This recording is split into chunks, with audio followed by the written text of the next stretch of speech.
All right, let's jump right into this explainer. Today, we're embarking on a massive, mind-expanding journey. We're talking a cosmic zoom from the solid ground right beneath our feet, all the way to the absolute limits of human understanding. We're going to look at the biggest structures in the cosmos, the tiniest subatomic particles, and see exactly how they are intricately tied together. So here's a question for you. Did the universe have a beginning? And, well, will it have an end? It's a profound question, right? One that's puzzled humanity for literally centuries. Has the universe just always been here? Or was there a specific, exact moment of creation? Today, we are playing cosmic detective to find out.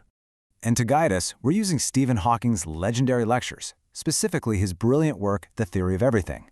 Hawking just had this uncanny ability to take the absolute most mind-bending concepts of space and time and, distill them into ideas we can actually wrap our heads around. He noted, "If we achieve this, we shall really understand the universe and our position in it, because the goal here is to combine gravity, quantum mechanics, and cosmology to grasp the ultimate prize in physics. We aren't just doing math for the sake of it. We are hunting for a unified theory that explains, well, literally everything." Okay, Section 1. A shifting picture of cosmic history.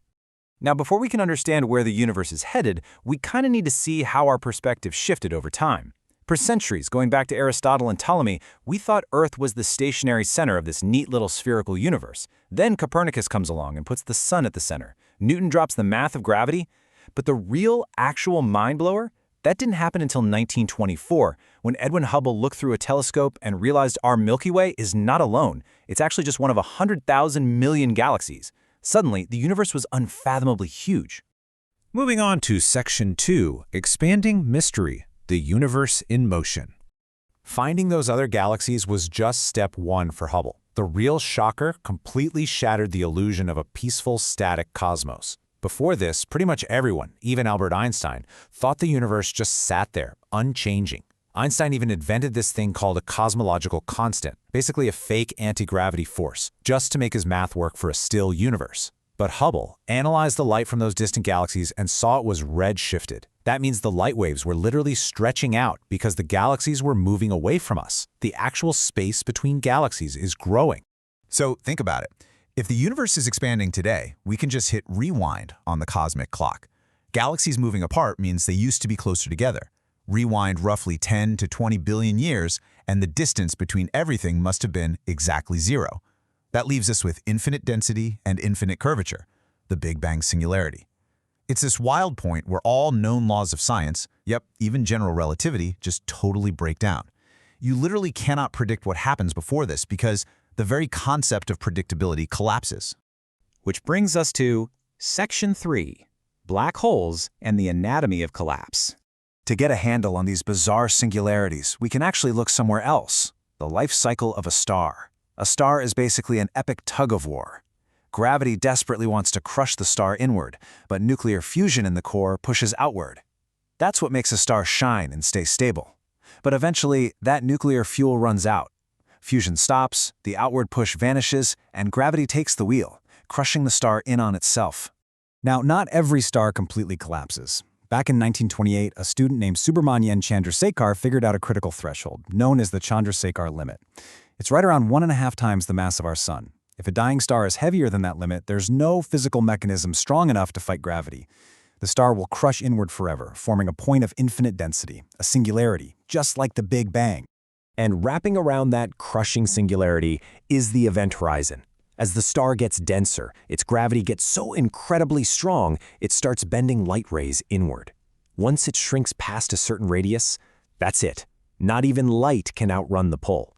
The event horizon is that exact boundary, the ultimate point of no return. A literal shadow of doom in space. Cross that line, and you are cut off from the observable universe forever. Scientists actually loved debating if these invisible monsters were real.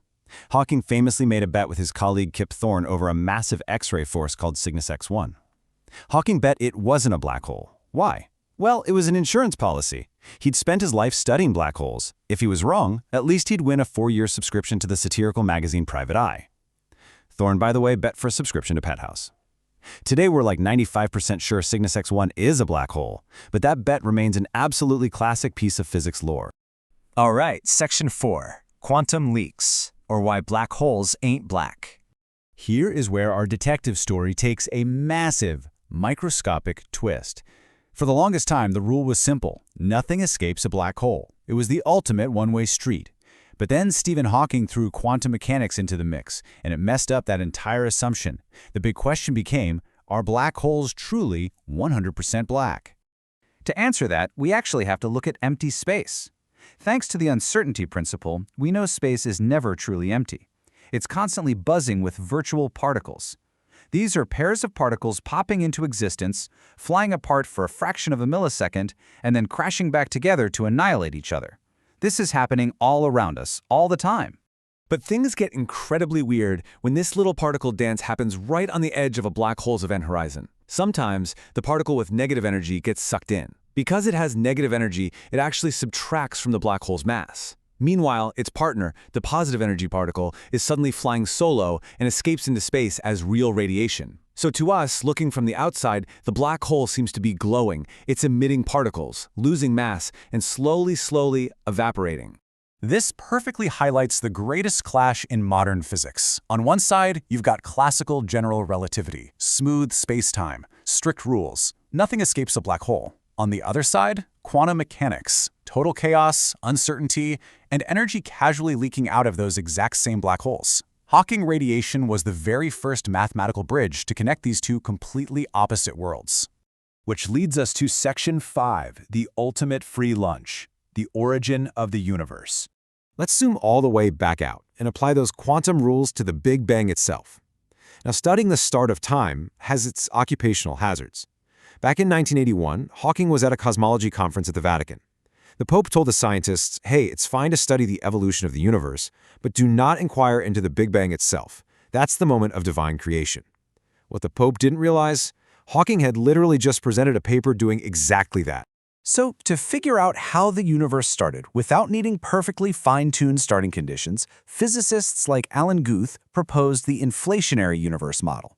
The idea is that in a tiny fraction of a second after the Big Bang, the universe expanded at this mind-boggling exponential rate.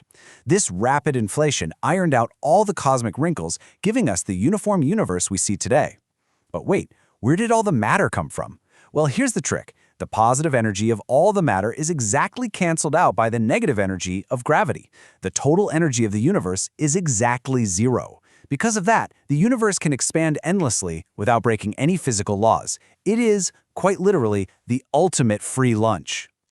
But of course, Hawking wanted to push it even further. Using a mathematical trick called imaginary time, he found that the line between time and space just sort of vanishes. He proposed that space-time is a closed surface. Think of the Earth's surface, just with more dimensions. If you walk around the globe, you never fall off an edge, right?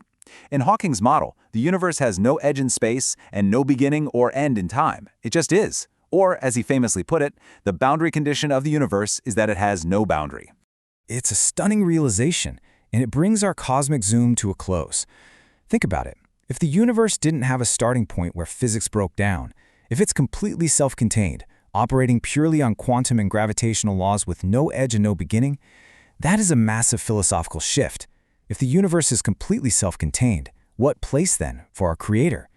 It's an incredibly provocative thought to leave you with, one that bridges the gap between quantum mechanics and the cosmos, and hopefully leaves you looking up at the night sky with entirely new eyes.